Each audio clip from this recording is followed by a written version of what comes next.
Ito ang menu ngayong araw. Menu for today. Ilan to? 20 menu. So isayin natin. Ito ang tinatawag sa Ilocanong ata-ata. Hilaw na karne po yan.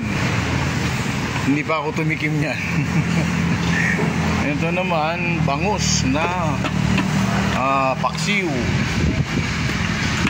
Ay mga kaibigan kong biyahero dyan, lakay rito sa kantin ni Ate Ruby. Ito pinirito. Uy, mali, mali talagang takip no.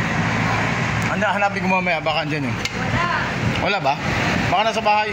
Marami akong takip doon sa bukid. Kunin ko. Adobong baboy yan.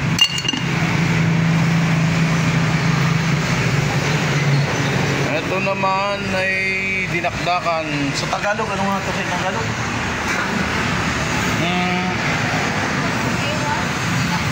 Sisig. No, sisig yan. Pork stick. Meron tayong puso na saging. Dadaan yun dito sa engineer eh. Ipopost ko sa kanya to. Ito gulay, naubos na. Masarap kasing gulay ito, may halong bagoong. Munggo na may ampalaya, na may sitaw, may talong, may pansit.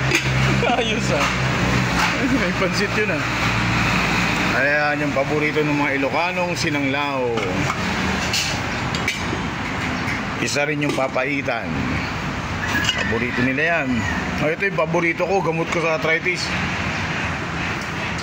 Yan, bituka ng manok. Ay, bituka ng manok.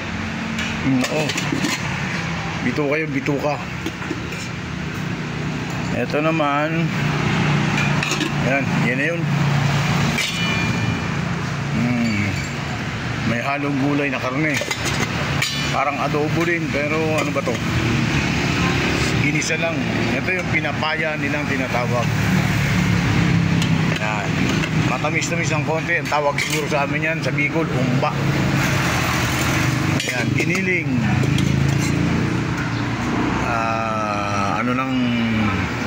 Ano to? Balat ng baka. Yung ating menu for today. At ang aming signature na sabaw pa lang, ulam na. Yan, kulong-kulo na, punong-puno. Mamayang hapon magpapalit tayo ng bago niyan.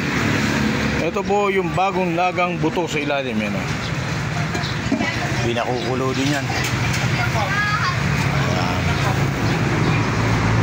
Tama-tama po, katatapos lang ng almusal. Ang oras ay alas 10:30. Ayan, pag-aantay naman tayo ng ating tanghalian. May mga customer na isa-isa. At magtatanggal na tayo ng ating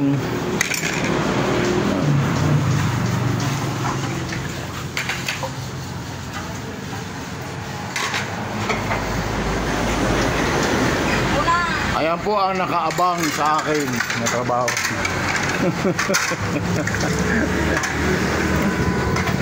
Aray ko! Ayaw yata akong pablogin Ano luto mo yan? Luto lang, hindi ikaw ang aking ibibenta. Ito lang na uy, may music. May music. Takbo tayo.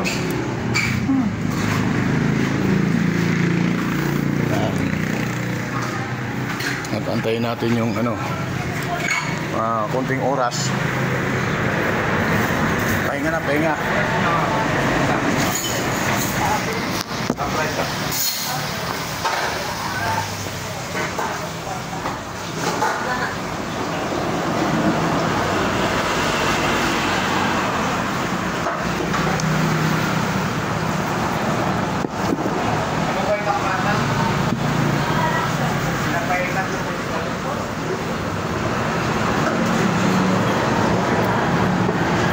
Magkano tayo?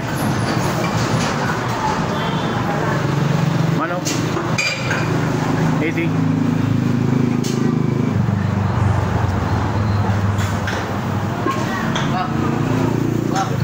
Thank you sir, salamat.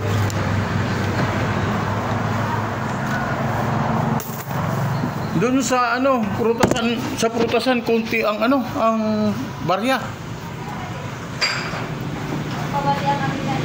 Sa akin ko asa nagtataya. Palagi.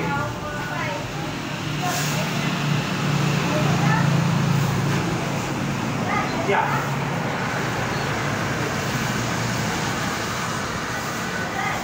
Sige na, pagising, masakit yung ulo. Meron kasi siya ngayon. Yan ang problema din ng ano. Pero hindi siya masakit mo. Pinong araw, pinabakong sa bilang. Pagka, ganyan lang ang ganun. Oo, sa Manila. Nagumulo lang na yan, ang super face ng mga ininom. Kasasi.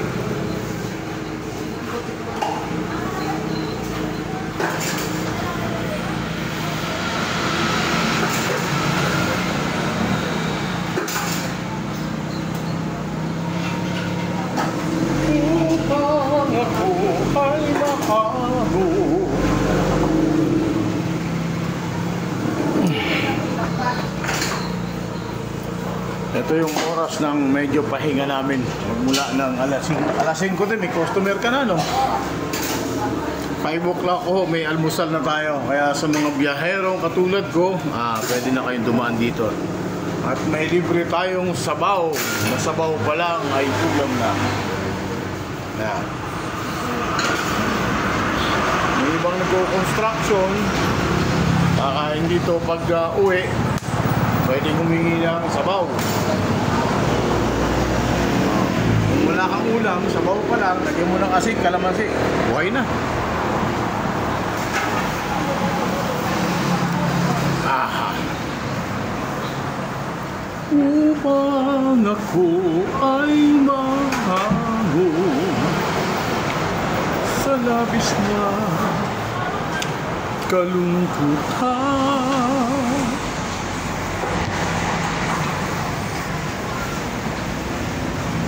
Hindi pa ako uminom mula kumain.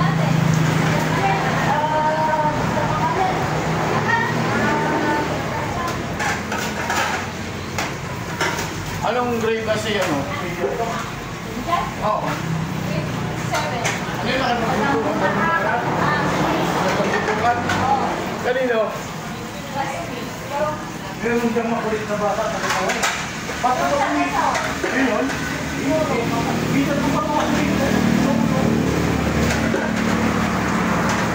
Nakala mo yung una, laro-laro lang. Hindi mo wala na ako may ulo. Magkakabuli ko kayo talaga. Ano mga salaw? Kasama yung kapatid na dalangita. Hindi ko lang sasasaway. Una, akala ko biro lang. So wala. Pero yata ako. Pak! Hindi ko masaway. Yung salat ako, di ko pa ka nandong kila ano. Pamangkin niya ano? Ayaw po yata yun ni... Ha? Parang gano'n, no? Yun, makulit. Ang kulit daw nun. Grabe, sobra.